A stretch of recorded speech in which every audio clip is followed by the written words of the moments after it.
Hi guys. So I know that for the distance problem, some people were still a little bit confused on how to find the lengths of the sides of your right triangles.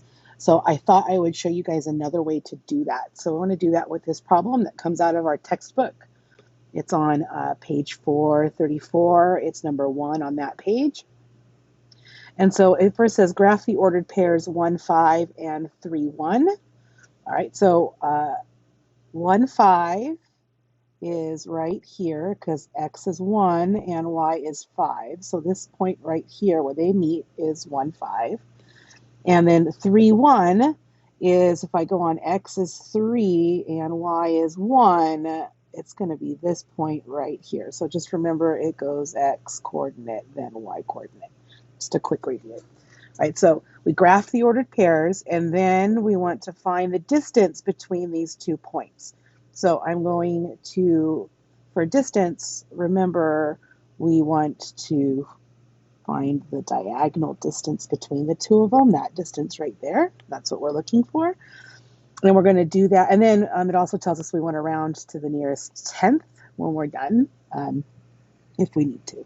Okay, so what we need to do is make our right triangle so we can use the Pythagorean theorem. Remember the Pythagorean theorem? All right. And that is going to be a squared plus b squared equals c squared, which means I need a right triangle. And so remember, that's just connecting these 2 points, but only being able to go up and down and left and right. So following the lines on the graph. So if I zoom here a little bit, so I'm going to just draw in lines that connect that. And it doesn't matter which way you go as long as you connect them. So I'm going to change colors here. I'm going to start up here at this one, and I'm going to move down. And then I'm going to turn. And where your turn is your right angle. Okay, so there's my right triangle that we're going to use for the Pythagorean theorem. This is the side we were looking for, right? That's what we're looking for. So when I label this, remember that's the side opposite the right angle. So this is going to be my C. And then the other 2 sides can be A and B, or the other way around. A and B are interchangeable. All right, so here's where I think this is where students are having a hard time trying to figure out what are those numbers, because I need to know those numbers to substitute into the Pythagorean theorem. So all we have to do for these, let's look at A first, is I did have you guys like hash, kind of like make little slash marks. And I think that confused some people. So what we're really doing is we're looking for how many squares tall it is. If I'm looking for A, how many squares tall is this? So I'm going to color in the squares. So this is going to be a little bit different. I'm going to color in the squares. So for A here, I'm going to color in 1, 2, 3. Even this one here, even though it's a little sliver, it's a part of the square. 4 squares. So A here is 1, 2, 3, 4 squares long. So A is 4. Okay. And then when we do B, we'll do that in like this light colored pink. It's from here to here. And I want to know how many squares wide that is. Well, it's going to overlap with this one, but it's still 1, 2, 1, 2 squares wide. So B is 2. So now when I go to rewrite these, I know that A is 4, B is 2, and C is what we're looking for. See, that's what we're looking for. So now I can substitute the values in. So if it's A squared, it's 4 squared, because that tells me it needs to be squared.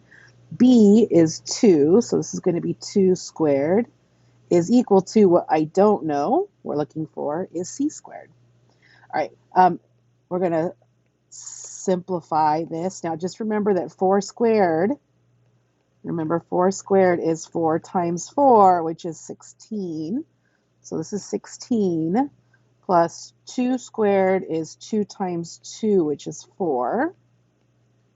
And that's equal to C squared. We'll combine these two. They're on the same side, so I'm going to add them. That's 20 is equal to C squared. And then the last thing we're going to do is we're going to square root both sides to get rid of this little squared here.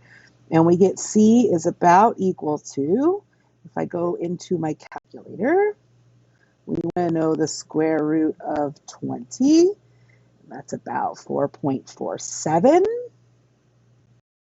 So it's about 4.47. But remember, they want us to round to the nearest tenth. That's right here. So I'm going to look at the 7, or the 4, sorry. Look at the 4, that's in the tenths place. Look at the 1 digit after it. That's bigger than 5. So the 4 becomes a 5. It goes up by 1. So we have about 4.5 units distance between the two. And that is the answer. So from this point to this point is about 4.5 units. Okay, so I hope the coloring in of the squares helps you guys out a little bit.